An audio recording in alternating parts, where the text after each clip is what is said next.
mulut dan kuku atau PMK adalah penyakit akut yang sangat menular dan berdampak pada hewan berkuku belah. Penyakit ini dicirikan oleh lepuh pada mulut, kaki, atau puting hewan yang sedang menyusui.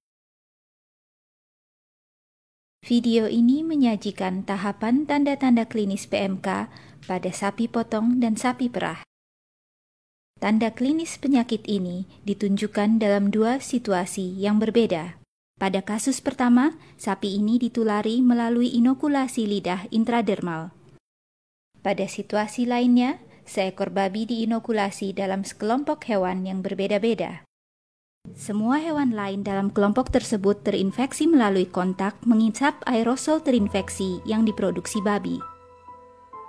Pertama, kita akan meninjau tanda-tanda klinis yang ditimbulkan melalui inokulasi langsung.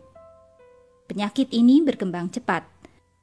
Hanya sehari setelah inokulasi, sapi perah membuka dan menutup mulut, serta mengeluarkan lidahnya karena terasa sakit. Sapi terlihat berliur. Liur berbusa di sekitar bibir ini khas pada PMK akut. Suara mendecak atau mengisap lidah merupakan tanda klasik yang digambarkan oleh pengamat wabah alami PMK. Sapi juga merasa ngilu pada kaki, sebagaimana terlihat dari gerak-gerik kaki belakangnya. Hewan terlihat waspada. Sekali lagi, dia memindahkan beban tubuhnya dari satu kaki ke kaki belakang lain, mengindikasikan rasa sakit. Sapi dibius untuk diperiksa secara teliti. Kulit pada sela teracak menjadi putih akibat lepuh. Perhatikan betapa mudah lepuh ini dipecahkan. Cairan serta epitel lepuh ini merupakan bahan diagnostik yang sangat baik. Mengingat keparahan lesi pada teracak, mengejutkan betapa hewan ini tidak terlampau pincang. Apabila Anda menduga adanya lepuh pada kaki, pembiusan akan membantu agar teracak bisa diperiksa dengan teliti. Pada lidah, bagian yang membengkak di tengah adalah tempat inokulasi dilakukan. Pada seluruh bagian lidah di sekitar daerah yang membengkak, epitel putih dan membengkak. Seluruh daerah putih ini merupakan vesikulasi. Perhatikan betapa epitel bisa digerakkan saat ada tekanan pada area putih.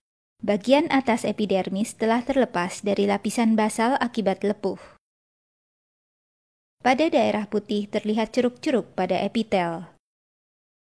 Gambar jarak dekat titik inokulasi ini menunjukkan pembengkakan dengan cairan pada bagian kanan dan atas.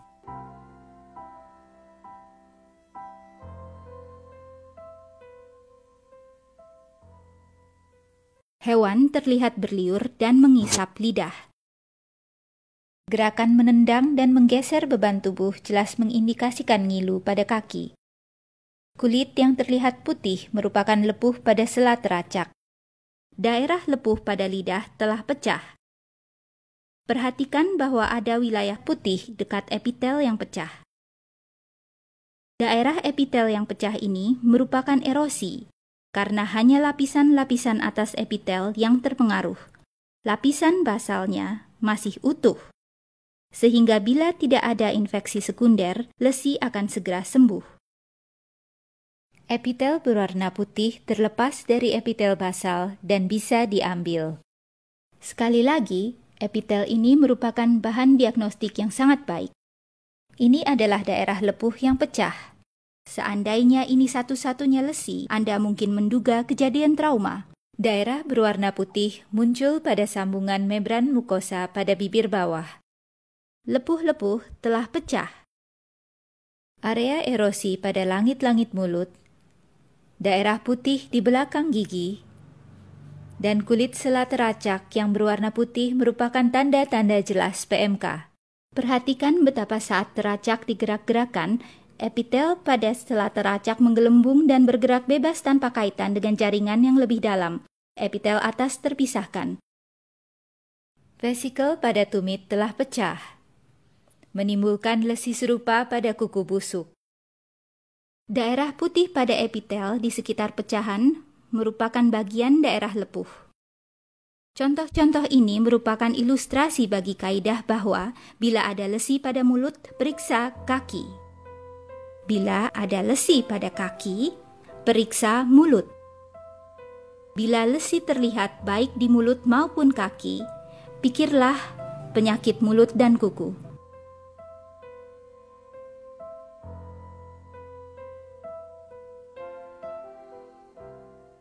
Ini pemandangan klasik pada PMK. Pada lantai terlihat lingkaran-lingkaran liur yang menetes dari mulut sapi. Hewan tampak banyak kehilangan berat badan. Ia mengisap lidahnya dan menggeser beban tubuhnya dari satu kaki ke kaki lain. Rasa ngilu pada kaki tampaknya makin parah. Perhatikan jaringan berlepuh pada sela teracak. Hewan bernapas dengan cepat dan dangkal. Ingat bahwa lepuh hanyalah satu bagian dari penyakit sistemik ini.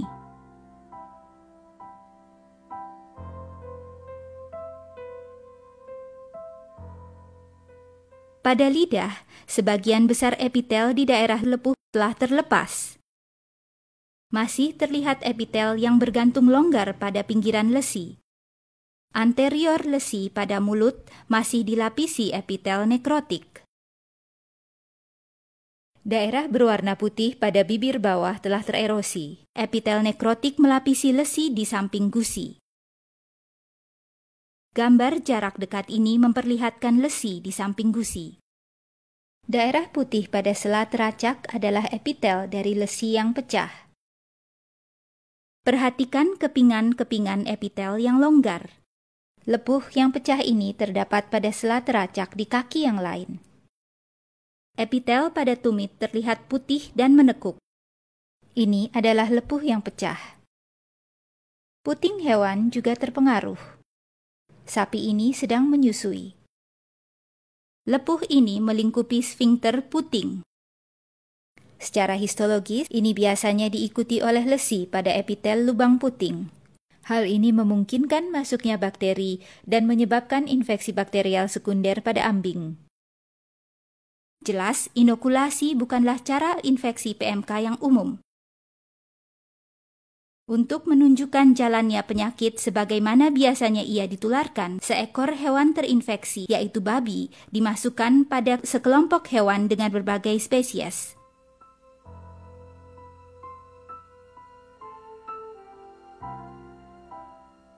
Kepincangan telah mulai muncul pada babi yang diinokulasi. Semua hewan lain masih tampak normal.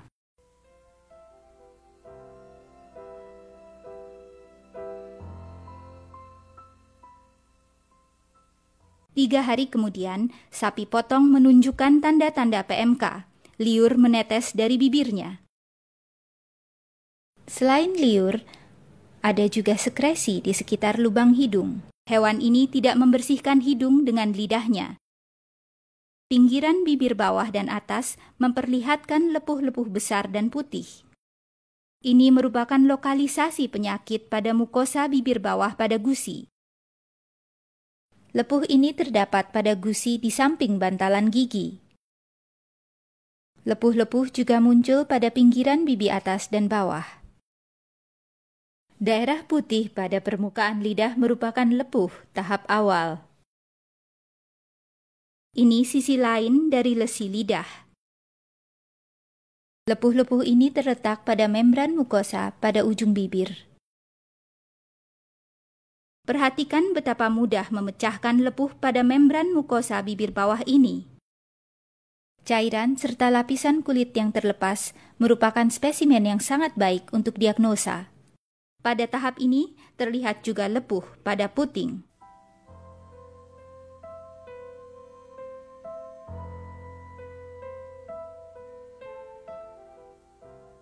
Pada hari berikutnya, dua lesi lidah telah pecah.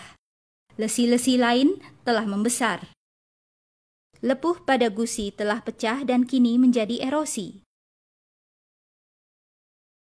Epitel lepuh ini terlihat utuh tapi keruh. Lepuh-lepuh pada bibir atas telah pecah dan membentuk erosi luas. Masih ada sepotong epitel. Titik-titik putih dan mukosa pada bibir bawah merupakan epitel nekrotik dan tererosi. Epitel pada sela teracak terlihat putih dan pecah-pecah.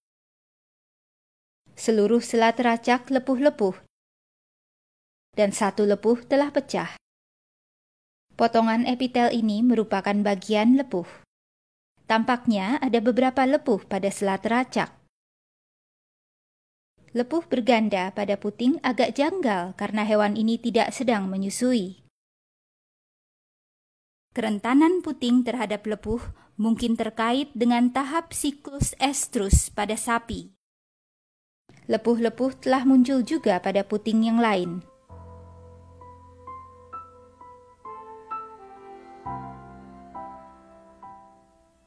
Hewan telah dibius. Lesi putih pada lidah telah menjadi lesi kering PMK. Cairan lepuh tidak membentuk lepuh, melainkan keluar melalui epitel dan meninggalkan daerah nekrotik pada epitel. Epitel pada lesi di ujung lidah telah tererosi. Erosi pada lapisan-lapisan atas epitel membuat permukaan lesi tampak mulus. Lesi yang tampak kasar masih memiliki lapisan-lapisan atas epitel. Perhatikan betapa mudah epitel nekrotik dikikis dari lidah untuk didiagnosa. Lesi yang diakibatkannya merupakan erosi karena lapisan basalnya masih ada. Epitel ini mengandung banyak antigen dan virus PMK, serta merupakan spesimen diagnosis yang sangat baik. Lepuh-lepuh bisa juga muncul pada lubang hidung. Ini alasan yang baik untuk tidak menggunakan penjepit hidung guna mengendalikan hewan. Gambar jarak dekat ini memperlihatkan lepuh pada hidung. Lesi di gusi dan bibir bawah tampak sebagai erosi.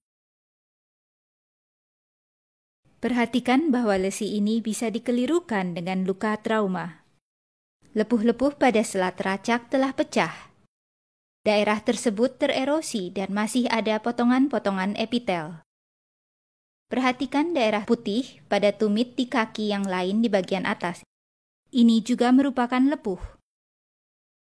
Saat teracak digerakkan, bagian atas epitel pada sela teracak menggelembung dan tampak longgar.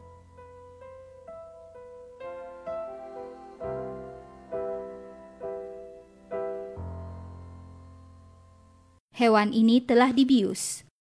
Epitel yang belum tererosi di bagian atas lesi lidah PMK tampak nekrotik dan lesi-lesi terpisah-pisah dengan jelas.